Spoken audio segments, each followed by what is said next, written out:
Este video llega gracias a... Cambia tu préstamo a rebajatoscuentas.com y tendrás cuotas bajas garantizadas. Es momento de aliviar tu bolsillo. Aplica para préstamos de empresas no supervisadas por la SBS. Podría aplicar para plazos mayores a tu actual préstamo. Gracias a Samsung. Y a nivel continental tenemos la noticia de una elección de ayer que, para quienes hemos podido ver la televisión ecuatoriana, nos quedamos con un deseo de que nuestro país pase lo mismo, que hayan elecciones que nadie discuta y en las que la que es derrotada felicite al vencedor. Algo así no vemos en el Perú hace tiempo, Mávila. Vamos a conversar de inmediato con nuestro colega de La Voz de América, Néstor Aguilera, a propósito de las elecciones en Ecuador. Daniel Noboa se ha convertido en el nuevo presidente de ese país luego de vencer a la correísta Luisa González en una segunda vuelta. Néstor, muy buenos días y bienvenido a Ampliación de Noticias. Mávila y Fernando, gusto saludarles. Hay expectativas, sí, entre los ecuatorianos de este inicio de una nueva etapa en la vida democrática tras el triunfo de Daniel Noboa. Aproximadamente 4 puntos de diferencia la noche de ayer, 52-48 en números redondos, el porcentaje alcanzado por cada uno de ellos. Y bueno, sí, volviendo a lo que yo mencionaba, hay expectativa porque efectivamente se pueda cumplir las ofertas hechas en campaña por quien es hoy el presidente electo de los ecuatorianos, un joven empresario, 35 años de edad. Haciendo un poquito de memoria, su padre Álvaro Noboa lo intentó en 5 oportunidades, nunca lo pudo alcanzar y ahora hay un reto enorme para un periodo muy corto. Ojo, apenas año y medio. A partir de diciembre será el tiempo en el que gobernará Daniel Noboa, este país plagado de muchos problemas, al igual que ustedes, los peruanos, pero con el principal, diría yo, desafío de enfrentar la violencia y la inseguridad criminal. Eso, justamente sobre eso queríamos preguntarte, Néstor, para conocer cuáles han sido las claves del triunfo de Álvaro Noboa. Dicho sea de paso, es el presidente, si no nos equivocamos, más joven que tiene Ecuador. Definitivamente, Mávila, estás en lo correcto. 35 años de edad, se constituye en el presidente más joven en haber llegado hasta esta dignidad. Y también en cuanto tiene que ver a los retos, volviendo a lo que yo te decía hace un instante, la seguridad definitivamente es el principal. Daniel Noboa fue percibido como una figura joven que irrumpió en la escena política diferente a los políticos tradicionales. Habrá que ver si ya en la práctica efectivamente él puede consolidar esa figura y poder gobernar en medio de dificultades tan complicadas como una presencia del crimen organizado que ha llevado a niveles elevadísimos, nunca antes sospechados, de que podría tener el Ecuador en un periodo tan corto. Recordemos que hoy en día se habla de un índice de muertes violentas de aproximadamente 25 por cada 100,000 habitantes, cuando en algún momento, en el año 2015 aproximadamente, esa cifra era de 5 por cada 100,000 habitantes. E incluso hay ciudades como Guayaquil, Distritos, Nueva Prosperina, en la segunda ciudad más importante del Ecuador, donde se habla que hay proyecciones de que incluso podría alcanzar hasta 118 muertes violentas por cada 100,000 habitantes. Este es el principal reto, sin lugar a dudas, para Daniel Noboa. Sí, y ante ese reto, ¿qué propuestas son las que se han planteado? ¿Se ha convencido más Noboa? Es porque ha hecho creer que tiene un plan diferente para enfrentar la inseguridad y la criminalidad. Pero, ¿qué lineamientos tiene ese plan? Bueno, esto es importante también. He estado revisando yo el plan de Daniel Noboa, 76 páginas, si no estoy mal. En realidad hay generalidades como todo plan de gobierno.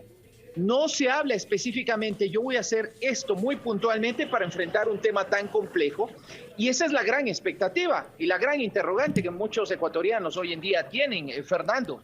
Saber cómo efectivamente él va a ser en medio de un contexto, primero, tan difícil, tan violento. Segundo, con escasos recursos económicos. Tercero, algo que le ha costado al presidente Guillermo Lasso, poder ejecutar de manera eficiente el poco presupuesto que ha tenido, porque durante este gobierno ha sido difícil, empezando por poder equipar a la Policía Nacional con chalecos para poder salir a hacer su trabajo de manera efectiva. Y en medio de un contexto, vuelvo, repito, en que muy difícilmente quienes lleguen tendrán la posibilidad de que, dado cómo funciona el Estado en su conjunto, podrán de aquí hasta el próximo mes de marzo poder contar con dinero. Ojo, recordemos que ellos se posesionarán o empezarán sus funciones del próximo mes de diciembre. y por lo tanto recién hacia marzo, abril tendrán dinero disponible para poder empezar a trabajar en esos temas. Mientras tanto, ¿qué va a suceder? Otra de las preguntas que nos hacemos todos. ¿Cómo manejará la gobernabilidad Noboa? Es decir, la situación con el Parlamento. ¿Cuenta con apoyo en el Congreso, digamos, para llevar adelante las medidas que se ha propuesto? Él va a tener un bloque bastante pequeño. Esto es importante decirlo. Va a ser minoría y dependerá mucho de la habilidad que tenga no solamente Daniel Noboa, sino quienes forman parte de esta alianza ADN, que es la que lo llevó al poder, auspició su campaña electoral, para poder pactar con otras organizaciones políticas. Por ejemplo, entendería yo que por afinidad, por ahí podría resultar una suerte de posible acuerdo el sentarse a conversar con el movimiento Construye, que auspició la campaña de Fernando Villavicencio posteriormente y tras su asesinato, la campaña de Cristian Zurita.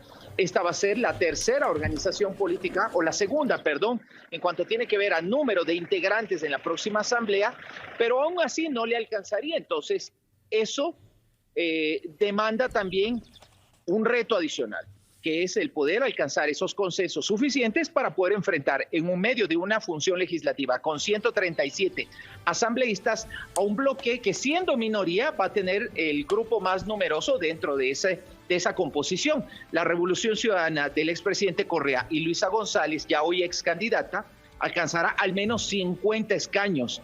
Entonces, aquí será necesario establecer acuerdos políticos, pero entendería yo que será primero y necesario con aquellas organizaciones políticas que sean más afines en cuanto a su visión sobre el mundo. De acuerdo, Néstor. Yo le ruego que nos acompañe un instante durante una breve pausa, después de la cual tenemos otras preguntas que hacerle sobre el resultado de las elecciones presidenciales que ha tenido lugar anoche en el Perú y en el Ecuador, y 12 horas después de haberse conocido los resultados oficiales de la elección presidencial en Ecuador. Estamos conversando con el periodista de Voz de América, Néstor Aguilera. Y aparte, lo que queríamos saber es, por cierto, ha ganado Noboa, como nos ha explicado usted, es un empresario con un planteamiento que comprendemos. Sin embargo, la que quedó segunda, la que pasó a la segunda vuelta con él, es de buena cuenta la representante del correísmo, es decir, del expresidente Rafael Correa, quien es un prófugo de la justicia establecido desde hace años en Bélgica después de haber sido condenado por corrupción. ¿Cómo se explica que Correa siga teniendo tanta influencia en el Ecuador? Esa es una pregunta muy difícil, Fernando, déjame confesarlo, porque hay un voto duro que corresponde a este movimiento y organización política. Ojo, recordemos, en el pasado mes de febrero hubo elecciones seccionales, elecciones locales, y el movimiento de Rafael Correa alcanzó un importante resultado.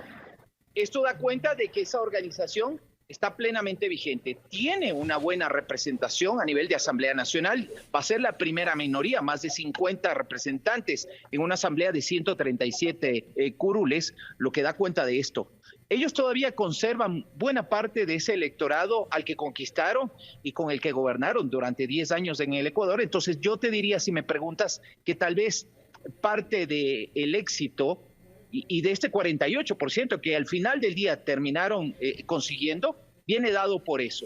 Ahora, claro, también hay que decir, el Ecuador adolece de problemas como muchos países latinoamericanos. Uno de ellos es el mal funcionamiento de la justicia, y mal funcionamiento que no solamente se traduce en situaciones que tal vez no se pueden entender afuera, Fernando, Mávila, amigas y amigos, y que viene dada porque en ocasiones a personas a las que se les encuentra delinquiendo, forman parte de poderosas bandas, se las encuentran con ejércitos, con armamentos como que fueran a una guerra, al día siguiente están libres. Eso da cuenta de que la justicia, así como muchas cosas en el Ecuador, no funcionan de manera eficiente y provocan situaciones como las que tú acabas de describir, Fernando.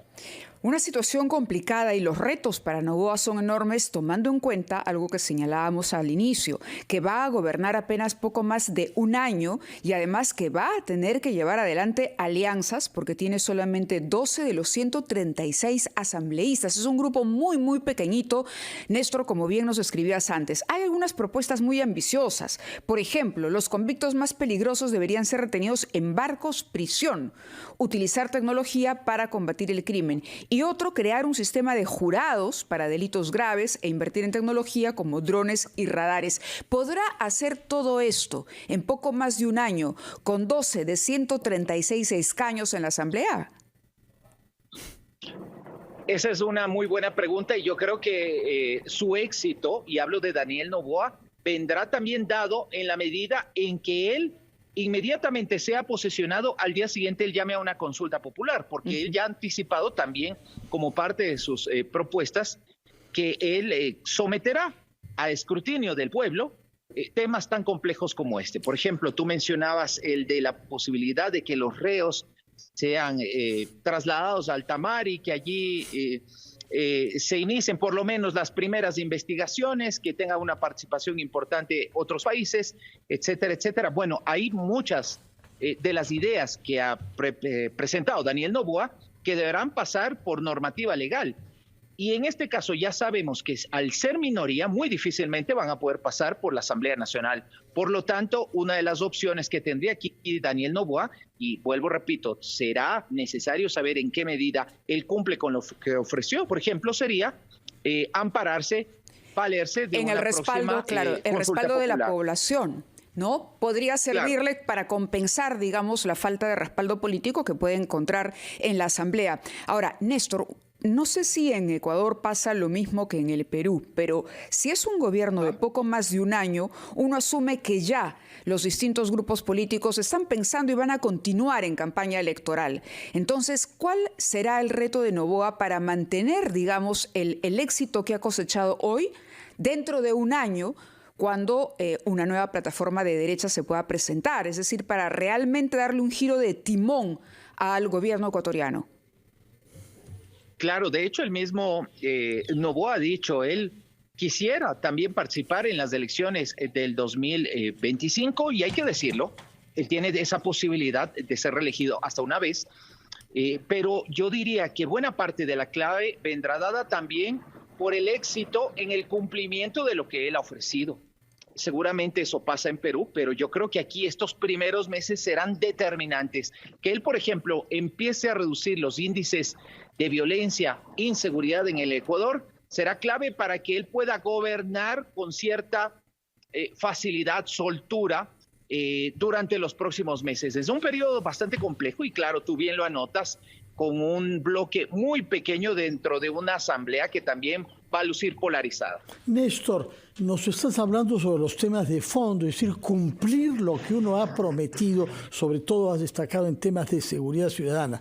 Pero hay un problema de forma de la campaña que se ha visto limitada por el riesgo que suponía exponerse a reuniones públicas. Hemos visto a los candidatos con chalecos antibalas. Y eso ha llevado a que se use más aún de lo que ya se venía haciendo redes sociales y particularmente el TikTok. Y al parecer Noboa ha mostrado una gran habilidad en este espacio digital. Dinos una palabra sobre ese aspecto de la campaña, por favor. Sí, brevemente, hay que recordar, la esposa de Daniel Noboa, hoy presidente electo de los ecuatorianos, es una reconocida influencer en redes sociales.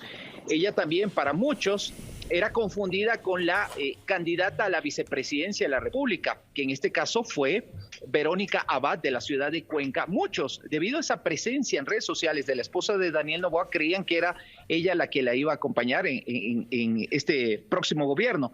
Bueno, Daniel Noboa también tuvo algunos aciertos en materia digital, supo sintonizarse con los más jóvenes y estos jóvenes, siendo mayoría en el Ecuador, fueron los que terminaron también contribuyendo a que la victoria se produzca este día domingo.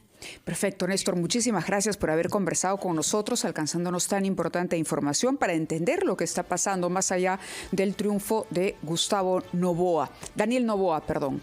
Te agradecemos mucho, correcto. Sí, te agradecemos la información y bueno, estaremos muy al pendiente a ver si se cumplen esas promesas o no y cómo le va a Noboa ahora que ha conquistado el gobierno. Muchas gracias, buenos días.